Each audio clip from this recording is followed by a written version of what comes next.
Good morning everyone and welcome to our reading assembly. We are not going to spend time talking about Charles Dickens and all the wonderful books that we've read. We're going to get stuck straight into the old curiosity shop. I've got the story circle. I've got the book over there. Let's do a quick recap and get cracking. Right, let's have a very quick recap of the book so far. We met Grandfather, we met Nell living in the old curiosity shop. Grandfather a poorly man, they had a friend called Kit. And together, they were almost like a little family, really. Grandfather kept going off, disappearing late at night. We then found out that he was gambling, that he was borrowing money, taking it off and trying to win more money. Some days he did and some days he didn't. We then find out that he's borrowing money from this man, Mr. Quilp, or Quilp. Not a nice character. And Quilp keeps lending them the money until it gets to the point where Grandfather loses everything. He has no money left. Nell, the granddaughter, goes round to see Mrs. Quilp. No luck with any help. And then Grandfather suddenly realises that they have absolutely no money. At which point, Quilp and Brass, his lawyer, turn up and decide basically to take the shop away from them. At that point, Quilp says that it was Kit who betrayed them. Now we know it wasn't, but Quilp clearly doesn't like Kit. Nell and Grandfather flee. They run away, but just before they leave, Nell gives Kit her bird, her linnet, in its cage to look after. Grandfather and Nell flee to the countryside. They meet some travelling people with a travelling show. And they meet two chaps. I forget their names. Codlin and Smart.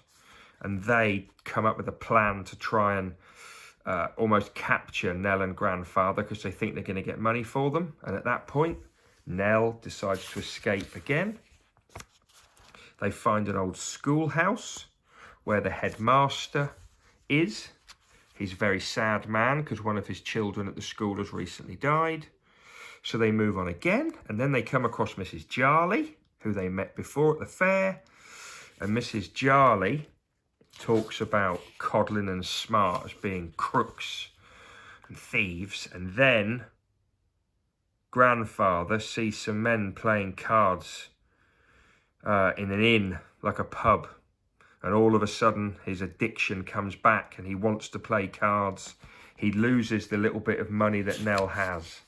And then that night, while Nell's asleep, she hears somebody in her room rooting through her things. And then she realises that her grandfather is now stealing from her and from others because his addiction is back and he's desperate to win money.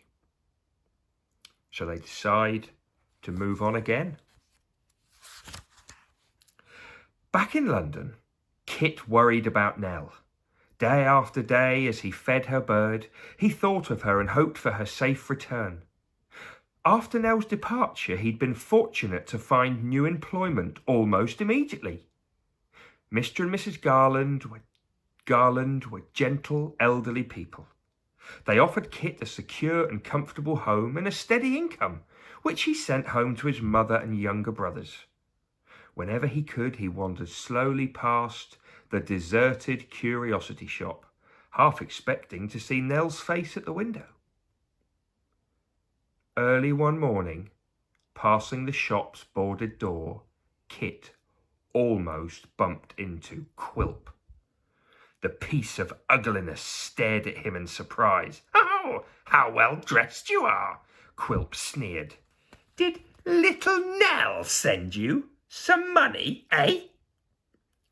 Cutting short his own bitter laugh, he stepped closer to Kit. "Where are they, eh? You know better than anybody. how little they have. Or do they?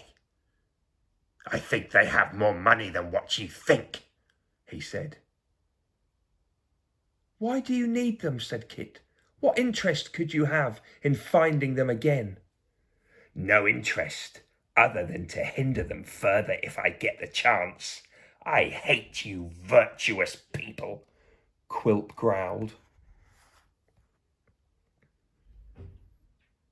You spoil my humour. I particularly dislike you, Kit. I don't like to see you around. With a chilling snarl, he sidestepped Kit and continued on his way. Without doing anything, Kit had made a dangerous enemy. When Quilp arrived at his lawyer's dingy office, he was pleased to find that Samson Brass's sister Sally was there too. Of the two Brasses, Sally had the stronger mind and the more ruthless character, both of which Quilp admired.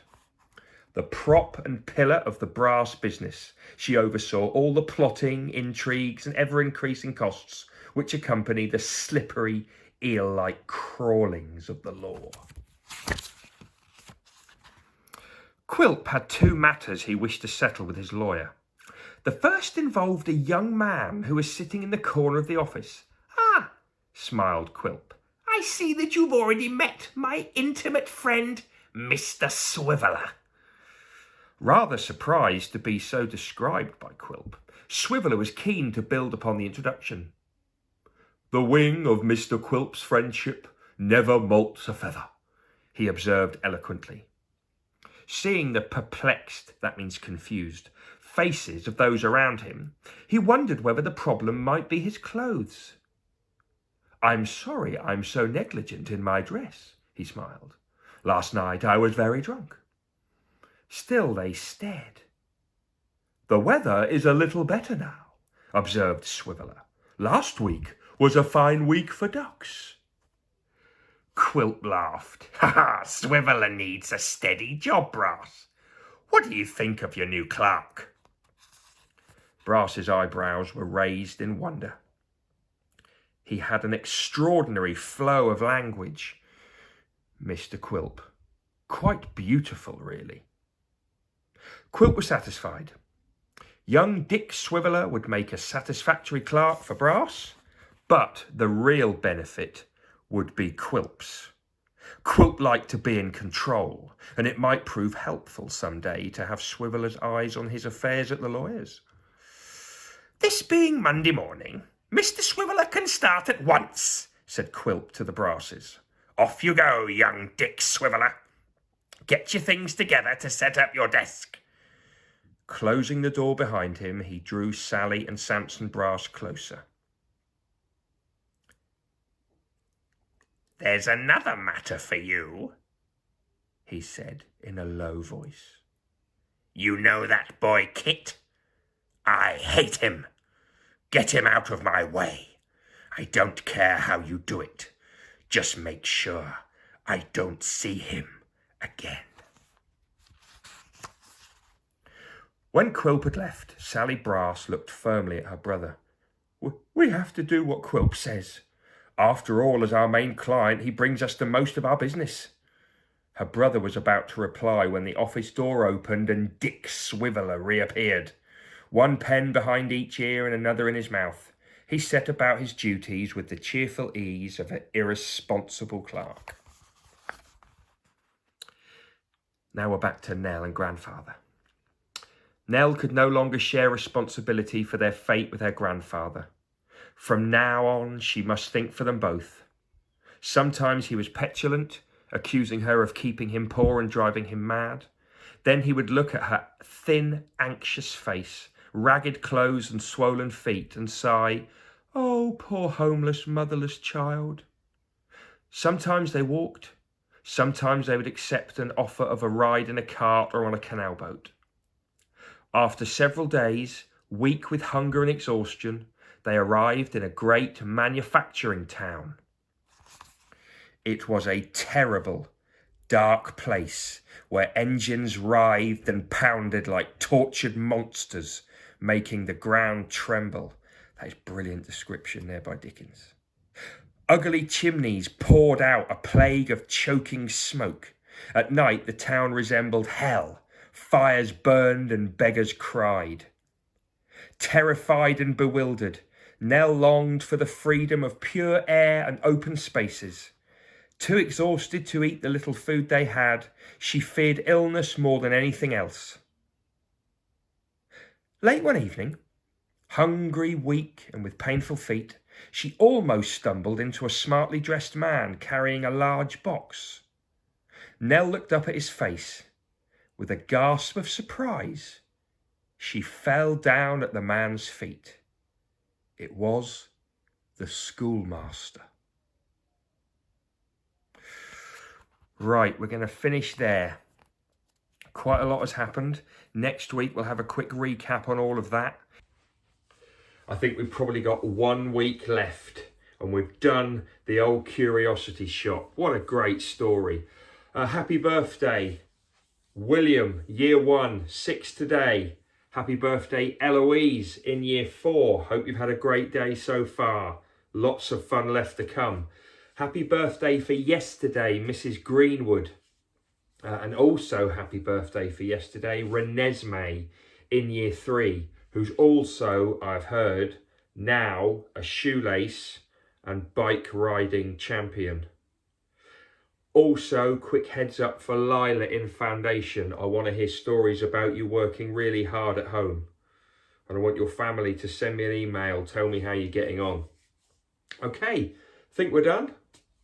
Another great day ahead, so keep working hard in your workbooks, keep listening to families, washing your hands well, doing all the other bits and pieces. Tomorrow, I am very, very excited. Mrs. Nightingale returns. Not with a video, we're going to see her in person. She's with me in tomorrow's singing assembly. And don't forget that Friday is our VE bank holiday. There will be a short assembly in the morning. Other than that, workbooks are up to you. Enjoy the day and the weekend together. Whoa, I almost forgot. If you didn't hear my phone chat with Mr. Watley a couple of days ago, wait in a couple of moments because you can click on that video straight away. After my phone call with Mr. Watley, he then had a challenge to do. That video's coming up as well. And finally, Fossums have got a brand new remote event coming up. But they need you guys, they need you, families, to give them some videos for the event. So keep an eye out at the end of this film to see the Mr. Watley phone call, the aftermath of Mr. Watley's phone call, and watch the Fossums vid as well to see what they need you to do, because the next event's going to be incredible.